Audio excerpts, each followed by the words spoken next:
fanweeru simili bootu ci juróom-ñaari waxtu bismillah ci xabaar yi. bokk na ci ponk yi avocat yu Ousmane Sonko amoon yéene dajeek taskatu xibaar yi àddu ci mbirum 94 milliards yi loolee mujj la antu li ko waral ordre national des avocats moom moo tere ndaje bu ni mel. ab jëye la naroon a jur tey ji benn réacteur bu benn roplaanu Ethiopian Airlines jëmoon ca Bamako moo mujj tàkk pilote ga nag daal di mujj atterrir loolee yëpp am ca jàmm Ethiopian Airlines ci fàttali ci weeru mars bi ñu génnoon benn roplaanam daanu woon na ba jur jëye téeméer ak juróom-ñaari doomu aadama ñoo ci ñàkkoon seen bakkan. ca Anne Maris ña nga xam ne nag ñoom ñooy yeewoo ca immeuble ya ñu joxoon gaynde yu jigéen yi ci wàllu basket ñooñee nag nee nañ duñu jugee mukk ci seen i dëkkuwaay fokk amul feneen fu ñu leen dugal ñoom nag nee nañ li préfet bi wax ne bâtiment yooyu amatul kaaraange ba tax mu bind ab arrêté nee nañ duñ ko topp tey duñ ko topp ëllëg ba ñu ngi sàkku ci autorités yi ñu saafaral jafe-jafe boobu. màggal Touba gi daanaka juróom-ñeenti fan dong moom moo ci des wante fii nag ci Ndakaaru rawatina ca Médina safar gi ñu ngi koy màggal bu baax a baax di ko waajal bokk na ci njàngum alxuraan teg ci itam njàngum xasida noone la taalibe murit yi di waajalee safar gi nga xam ne moom la ñu dëgmal ponk yaa ngi noonu mbokk yi bu ngeen taaxirloo as tuut ñu dikk ak yéen si yaatu.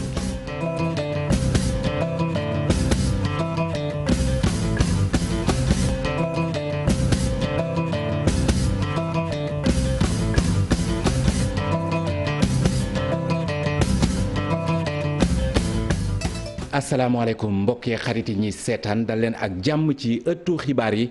avocat yu Ousmane Sonko amoon yéene tey jii nag janook taskatu xibaar yi ngir àddu ci lu jëm ci 94 milliards yi wante loolee nag dañ leen ko mujj lankal secrétaire général bu ordre des avocats maanaam bâtonnier bi moom moo daal di wax rek ne conférence de presse gu ni mel nañ ko dakkal ba tax avocat yi mujj dakkal kon conférence de presse googee amaluñ ko loolee nag ñoom ñooñee ñu ngi koy naqarlu bu baax a baax. maître Ousseynou Fall moom moo ci yëkkati ay kàddu ñu taataan ko ñu teewlu.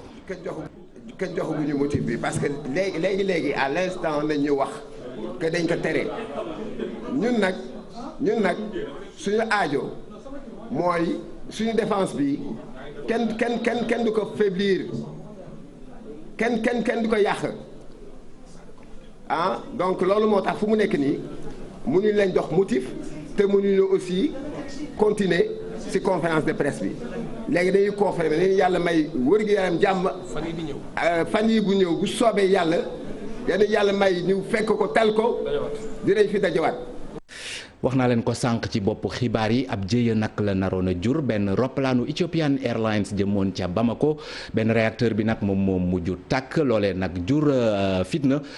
ba mu ko amee nag pilote ba daal di nekk ci njàqare wante mujj nay dellu siwaat ba AIBD foofee nag atterrir ca jàmm kenn ci ñi nga xam ne ñoom ñoo nekkoon ci avion gi ñu nga tolloon nag ci juróom-ñeent fukki passager muy wuyoo ci Abdou Khadre Ndongo ñu gën koo xam ci jiili CSB yëkkati na ci ay kàddu ñu teewlu ko ci micro Chérif Dia. effectivement maa ngi woon ci avion bi jëmoon Afrique du Sud sous l'invitation de président Samsung Afrique àndoon ak délégation Samsung bu Sénégal. avion bi nag bi mu décollé environ ay 10 minutes yooyu noonu ci lañ dégg benn bruit daal bu am doole ci côté droite bi ci noonu ci la pilote bi commencé def ay communiqué comme quoi que dafa am problème technique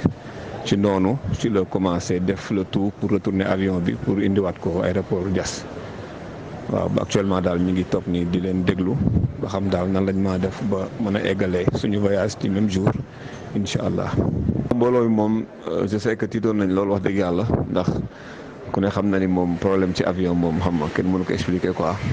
mais terewul garder nañu suñu sang-froid ba avion bi atterrir en plus gis nañ rapidement sapeurs yi ñëw nañ en plus ñu évacuer ñu ci avion bi comme ça ñoom ñu continuer def seen liggéey quoi. jafe-jafe joojee nag ab fitna moom moo ci ëpp benn musiba mujjul ko jur lu ni mel directeur relation publique yore wàllu communication AIBD moom moo ko xamle moom Tidiane Tamba teg ca ne nag ba yëf yi amee daal dinañu activer plan d'urgence bi te nag léegi nee na jamono ji musiba boobu jafe-jafe boobee mu ngi ci suñu ginnaaw ndaxte trafic bi nee na lépp dellu si waat na jaar na yoon ñu teewlu ay kàddoom moom itam Chérif Dia moom moo ko tàddaan. tey ginnaaw bu ñu joxe information boobule ci la suñu équipe yi déclenché li nga xam te ni moo di plan d'urgence bi tey équipe yi nekkoon si suuf sapeur pompier yi ak ñi nga xam ne ñoo di secouriste yi lëkkaloo ak ñi nga xam te ni ñoo di waa équipage compagnie boobule liggéey nañu si liggéey bu rafet tax na ba tey avion bi posé wu si jàmm si tarmac aéroport Dakar Blaise Diagne amul benn jafe-jafe ñu ci sant yàlla bu baax a baax a baax ñu ci sant yàlla bu baax si loolu lu ñu mën a wax rek moo di si mbir mi ginnaaw bu mu amee opération yëpp ñu ngi déroulé wu normalement si aéroport Dakar Blaise Diagne amul benn jafe-jafe si trafic bi avion yi nga xamante ne ñu ngi ñëw Dakar wala ñuy jógee Dakar di dem si yeneen gox yi ñu ngi dem di dikk si jàmm ñu koy sant yàlla bu baax tey ngi mën a wax ni que passager yaa ngi Dakar lu ci dem nag loolu si compagnie bi lañ koy xoolee quoi. roplaan gi nag ab ET 908 doon Boeing 767 300 kon moom moo amoon ay jafe-jafe ba réacteur ba daal di mujj tàkk ñuy fàttali ne ci biir roplaan gi amoon na juróom-ñeent fukki doomu aadama ak membre équipage bi wante loolee nag dafa mel ne ab publicité boo xamante ne bu baaxul la ci Ethiopian Airlines ndaxte bu ñu fàttalikoo ci weeru mars bi ñu génn ab roplaanam daanu woon na ba mujj jur musiba téeméer ak juróom fukk ak juróom-ñaari doomu aadama ñoom ñoo ci ñàkkoon seen bakkan Pape Fara Ñing dellu si waat tànge bi moo ëpp jëye ji ki dem daal avion ET 908 bu Ethiopian Airlines dafa mujj def demi tour gannaaw ba mu naawee ba ca kaw dellu si waat nag fi nga xam ne moo nekk ci aéroport international Blaise Diagne bu Diass Boeing 767 300 waroon a dem ca Addis Abeba daal di jaar ca Bamako moom nag dafa amoon ay jafe-jafe ci wàllu moteur ndax moteur 3 bi moom mujjatu la di fonctionner bu ñu sukkandikoo ci kenn koo xam ne nekkoon na ci avion bi nee na avion bi daal nekkuloon avion bu xaw a baax te pilote bi yenn saay sax dafa mujjoon di paniquer muy leeral sax ne ñi nga xam ne ñoo nekk équipe de service d'urgence bi danoo amoon jafe-jafe ngir fay bile moteur waaye lu mu ci mën a doon rek ñëpp ñi nga xam ne nekkoon nañ ci avion bi daan nañ leen génne dara wokku leen. te ci biir avion boobu lu toll ak juróom-ñeent fukki ci ay nit soo ci boolee membre d'équipage bi ñoo nekkoon ci biir te gannaaw juróom-ñaari weer Boeing 737 bu compagnie bii di Ethiopian Airlines daal di daanu woon faat nag téeméer ak juróom fukk ak juróom-ñaar ci ay nit foofu ca bët Saalum bu Addis Abeba jëyee ji nu mel naroon a dal fii ci sunu réew ñu daal di koy éviter li nu mel du publicité bu baax ci compagnie boo xam ne am na juróom-ñaar fukki at ak ñett ci existence gannaaw ba nga xam ne tàmbali naa daw ci jaww ji. ca Hann Mariste ñay yeewoo ca immeuble yi ñu joxoon gaynde yu jigéen yi ci wàllu basket ñooñee nag lànk nañ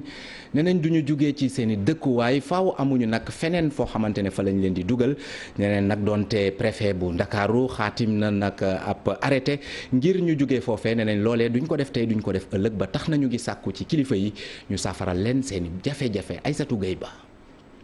ay immeuble lañu leen jagleeloon ci jamonoy Abdou Diouf gannaaw ba gaynde basketball amoon ndam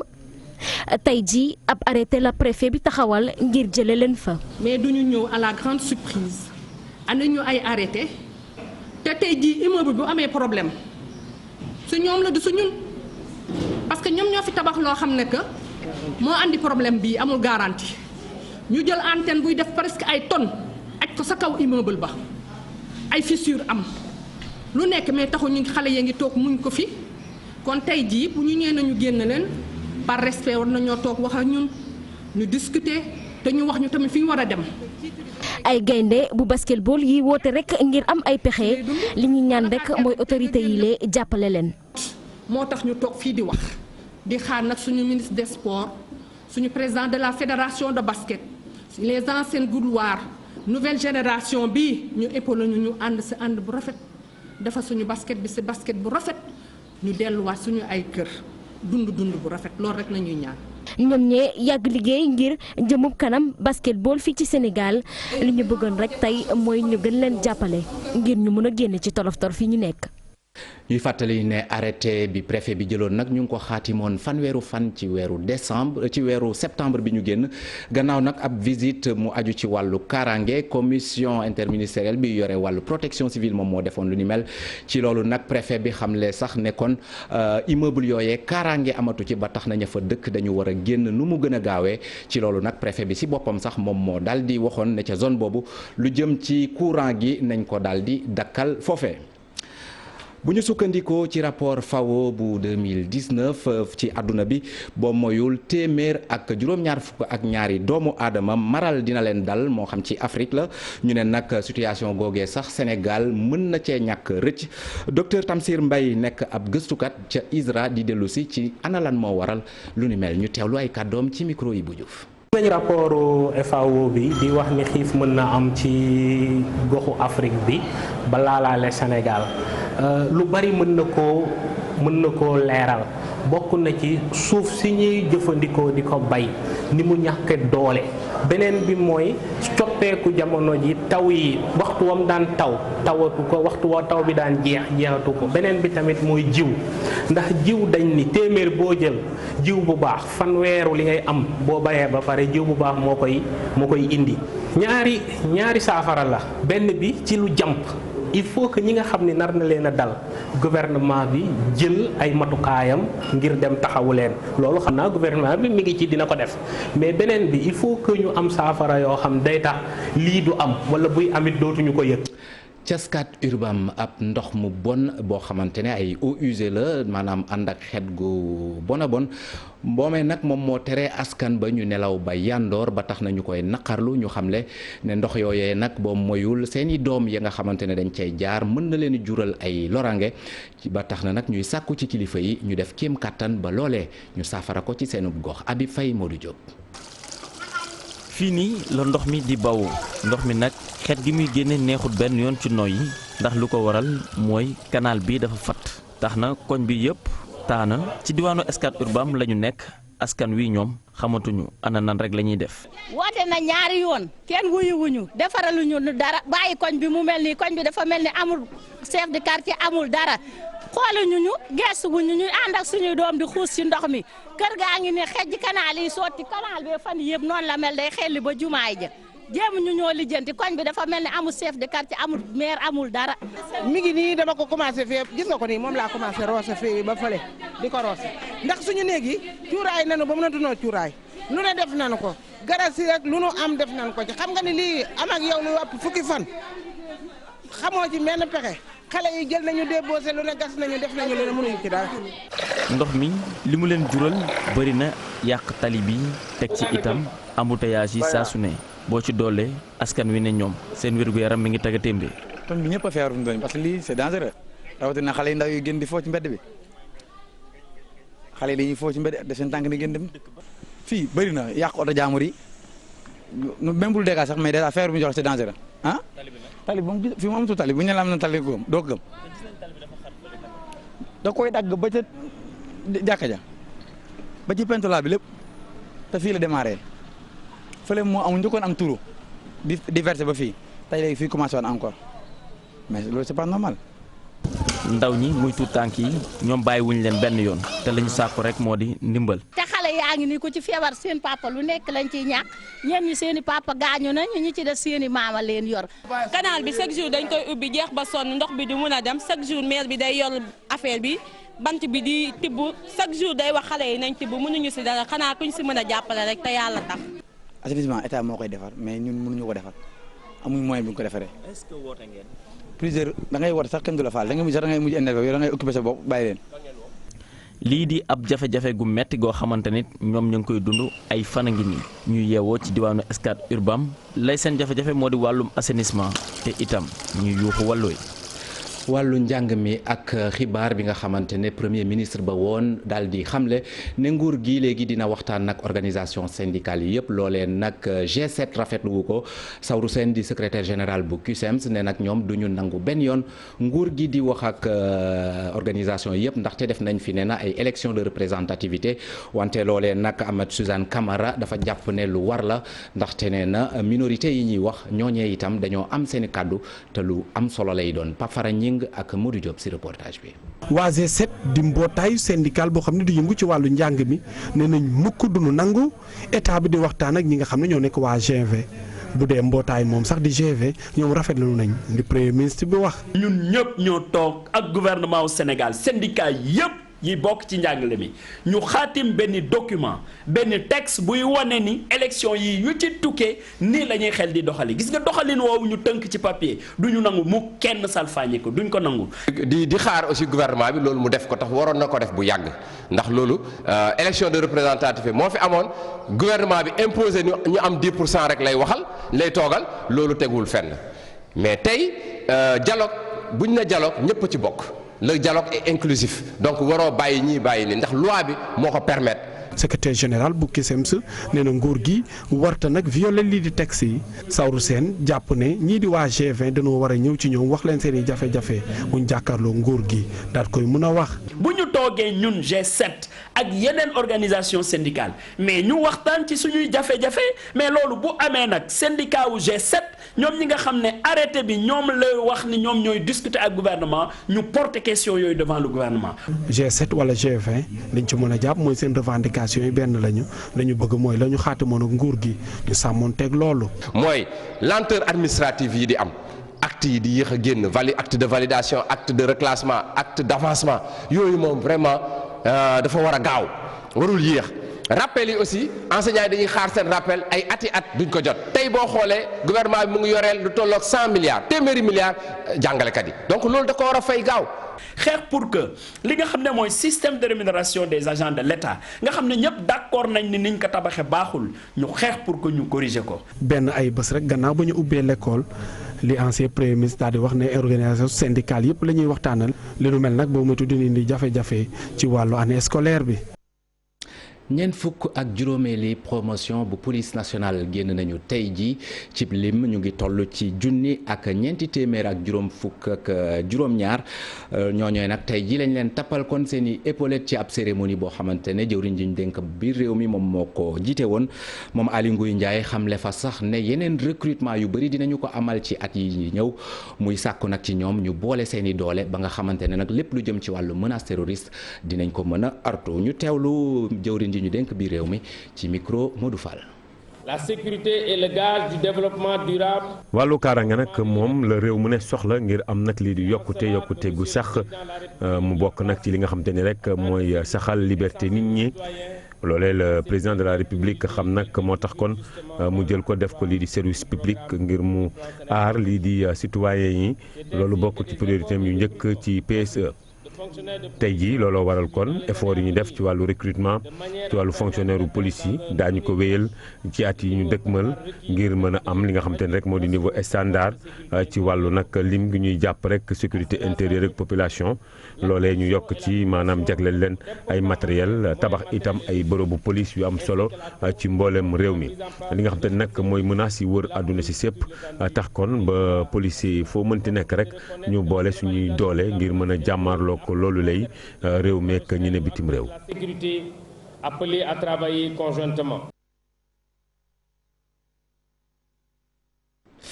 armée bu Sénégal moom itam tey ji installé na colonel El Hadj Malick Diagne mu nekk nag kon ci bopp commandement zone militaire numéro 1 moom officier d'artillerie la ay atam toll si juróom fukk ak benn dinañu dellusiwaat ci xibaar yooyu ci xibaaru nasaraan yi niñ leen ko waxee ci bopp xibaar yi màggal bu Touba juróom-ñeenti fan daanaka rek moom moo ci des wante fi ci Ndakaaru nag safar gi kon ñu ngi koy waajal bu baax a baax ndaxte boo demee Médina foofee nag njàngum alxuraan bi naka noonu itam xasida yi foo romb yaa ngi koy dégg Habib Faye.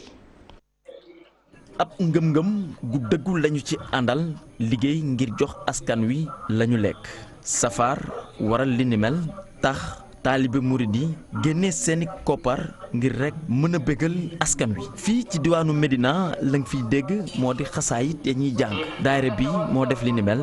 la ko waral moo di ab ndigal goo xamante ni Serigne Touba Cheikh Ahmadou Bamba joxe na ko. xamuñu leen daf ñoo yar ci lii la ñu yar togg yekk bernde joxe liggéeyee sëñ Touba. méttiwul de ndax affaire sëñ Touba moom amul coono xéewal rek. bëgg ko ba fu nu sonnee bàyyi. daayira bi bëri na lool ay ndaw tax na commission bu nekk samp nañu ko ngir lépp mën a yemb ci safar gi. organisation bi mooy ay mbokk taalibe yoo xam ne dañuy def at mu jot bis bu ne ñuy daayira par àllarba ak par talaata lépp luñ ci am di ko jël di génn seeni poos di dugal ci kees gi tuddee ko keesu safar. ci ni mu bëggee alxuraan ak fa mu tegoon alxuraan ak bu muy génnee dem Ndar na alxuraan jooyee ba mu wax ak alxuraan. ngir am payu Serigne Touba ndax safar bi bu ren bi ku ne xam na nu mu demee Masaalikul Jinaan ku ko gis ak la xewoon àjjuma ji ñu génn koo gis di nga xam ne màggalu ren bi dana dàq màggal ñuy weesu yëpp Serigne Touba nag ay mbiram moo demee noonu. non lu ñuy def c'est une tradition li yàgg na parce que c'est des cafetières turques Sëñ Touba ba mu ko dalee def depuis 1902 ba tey boo demoon ba Njaareem man Njaareem laa dëkk. ak jàng alxuraan ak jàng xasaay def ko addi Serigne Touba ci loolu la ñuy nekk. dañ koy tàmbale rek ba xam naa su desee ñaari fan ñetti fan ñu waaj takk daal di dem Touba ñenn ñi waaj ñenn ñi sax am na ñoo xam ne sax su desee juróom fan la ñuy dem waaw ndax waaye daal ñun daal boobu ba léegi bu benn fan bi taroo ba léegi ñu ngi fi di fi liggéeyal Serigne Touba. safar nekk ñaareelu weer ci atub jullit yi murid yi di ko màggal bu weer wi tëroo ba jàpp fukki fan ak juróom-ñett mu tombeek màggal gi loolee itam di firndeel tukki gi Serigne Touba demoon ca Limbarwali tax na jamono ji fii ci biir Sénégal ku ci nekk yaa ngi safar ngir màggal bés bi. mu ngoog fi la ñuy yem ak yéen ci xibaar yi delloo lengey